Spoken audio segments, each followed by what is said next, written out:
Palabrería. Jean-Marie Gustave Leclésio nació en Niza, Francia, en 1940. Es autor de más de 50 libros, sobre todo de ensayo y novela, y un asiduo visitante a México, a donde llegó en 1967. Comenzó como escritor existencialista, aunque su obra tiene conexiones con la antropología y la crónica de viajes.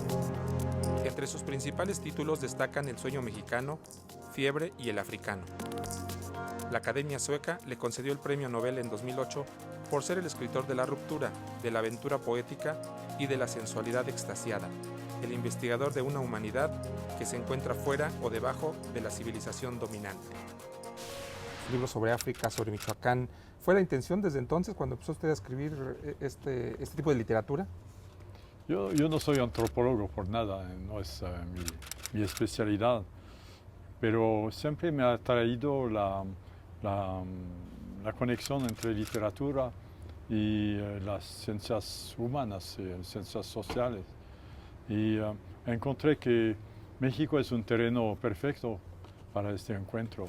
Y también los textos originales, como la obra de Fernando de Alva Xochitl, o la obra de Tezosomoc, o la obra anónima que se llama La relación de Michoacán, que es un texto de primera importancia en la humanidad. Y esta obra es el reflejo, probablemente atenuado, de una sociedad donde cada año, para la fiesta de la justicia, el Petamuti, que era el sacerdote encargado de la historia, contaba al pueblo su propia historia. Y eso es admirable. ¿Usted había oído hablar algo de estos personajes, de estas obras, cuando llega a México, que llega usted, como entiendo que haciendo un servicio militar, ¿no? Sí, yo no conocía nada en México cuando llegué. Yo llegaba de Tailandia y como tuve un problema en Tailandia me mudaron hacia México. Y llegando en México encontré mi primer contacto con la Ciudad de México. Fue no un desastre, pero fue algo que tenía de la pesadilla. El avión fue golpeado por un rayo, casi se cayó. La lluvia era en agosto, con una lluvia muy fuerte, inundaciones por todos lados y gente muy sombra, gente que parecía hostil. Y entonces la primera impresión no fue muy buena, pero leyendo los textos después, porque yo trabajaba en una biblioteca, leyendo las obras de la literatura mexicana, obras antiguas como las de los cronistas, pero la literatura moderna, literatura romántica, encontré la dimensión real de México. Es un país de imaginación, es el paraíso de la literatura para mí. En algunos de sus libros justamente dice usted, habla del México, de una tierra de sueños, hecha de una verdad diferente, de una realidad diferente, de una luz extrema y de violencia. Pero pues, por lo visto poco ha cambiado. Sí, en aquella época era también violento. Sí, por cierto, usted conoció ese México que era entonces gobernado por el PRI, que como usted sabe fue llamado por Mario Vargas Llosa la dictadura perfecta. Ahora regresa ese partido, por cierto, al poder acá en México. ¿Qué opina usted? Bueno, era la época de Díaz Ordaz, que era una época muy dura en política y en represión de los estudiantes. Y ahora veo que hay muchos progresos en la libertad de opinión. Los estudiantes son mucho más libres ahora que estaban en el tiempo de Gustavo Díaz Ordaz. Y yo creo que la política ahora es mejor equilibrada. México en aquel tiempo era un poco como la Unión Soviética, había algo de semejante. Y ahora es más como un país nuevo, con problemas de países nuevos. Para ser sincero, preferiría no haber nacido. Ahora de lo que se trata es de envejecer rápido, engullir los años lo más rápido posible, sin mirar ni a diestra ni a siniestra. Aceptar los pequeños embates de la existencia, intentando no sufrir demasiado. La vida está llena de locuras que no son más que pequeñas locuras cotidianas, pero terribles si se observan con atención. Leclésio, La fiebre, 1964.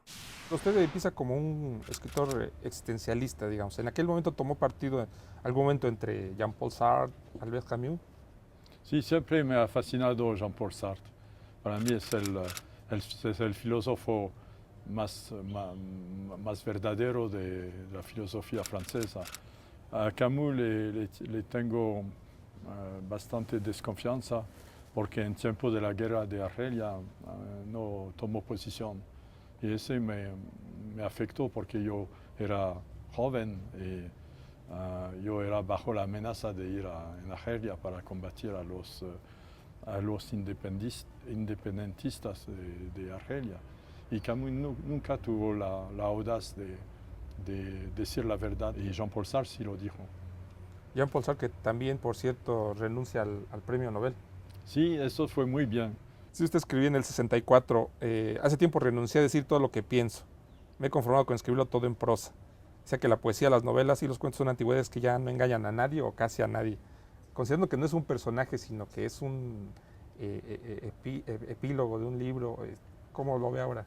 Sí, a pesar de esta declaración radical, creo que la novela es el arte más sincero que existe, porque es compuesto con trozos de otras obras, de otros medios. Y la novela es el arte de componer, es un arte de artesano. Y yo soy como Jean-Luc Godard, yo creo que el artista es el mejor de sí mismo cuando tiene como un instrumento es una herramienta para planear la madera.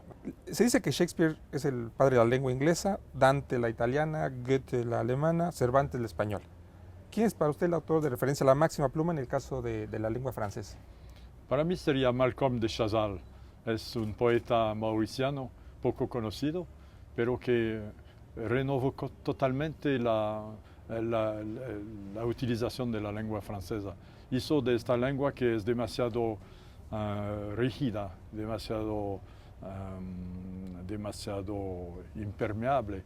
Hizo de esta lengua una lengua sutil, inventiva, mezclada con palabras de otros idiomas y especialmente adaptada al mundo criollo.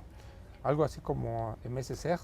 Sí, es algo como Aimé Césaire, sería otro caso interesante de esta capacidad. En el cierre del siglo XX, comienzo del XXI, muchos autores en lengua francesa pues nos sorprende que son extranjeros. De pronto está Kundera, que es checo, Cadaré es albanés, Gao es chino, Benjelloul marroquí. Todos hablan en todo momento de Houellebecq, pero Le Clisio es el Nobel. ¿Quién era su candidato la noche anterior? No podría decirlo. Yo mismo no soy puramente francés. Mis papás son de Isla Mauricio. Tengo 2 pasaportes, 2 sombreros. Y yo tengo esas 2 nacionalidades. Ajá. Puedo intercambiar.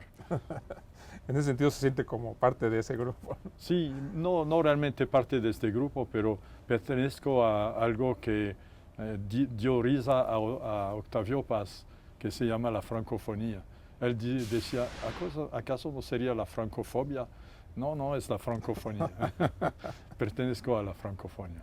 Y de pronto, cuando se recibe un premio como este, decía Günter Grass, pues está el peso moral que le dan a uno, ¿no? Que puede ser de pronto la voz, la conciencia de un país. En el caso de usted, ¿cómo fue eso? Bueno, como tengo 2 sombreros, entonces cuando tengo pena pongo mi sombrero mauriciano y ya se acaba el problema. ¿Regresa por alguna inquietud parecida a la que usted menciona en este libro, como la de Breton o la de Artaud?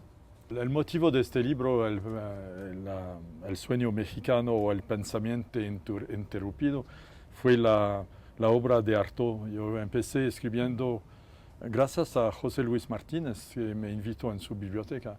Encontré muchos datos sobre el pasaje de Artaud en México, pero después me encontré que había algo más universal en este viaje, que era un encuentro con un mundo entero, no únicamente con un poeta que viajaba en México. Creo que la participación de México a la civilización global es tremendo.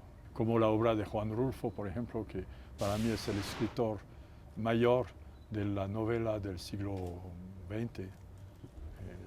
Era la próxima pregunta, puesto que los autores cuando vienen acá, pues muchos hablan de la importancia de Carlos Fuentes, otros de Paz, casi ninguno coincide con los dos, pero todos coinciden con Rulfo. Sí, sí, porque Rulfo es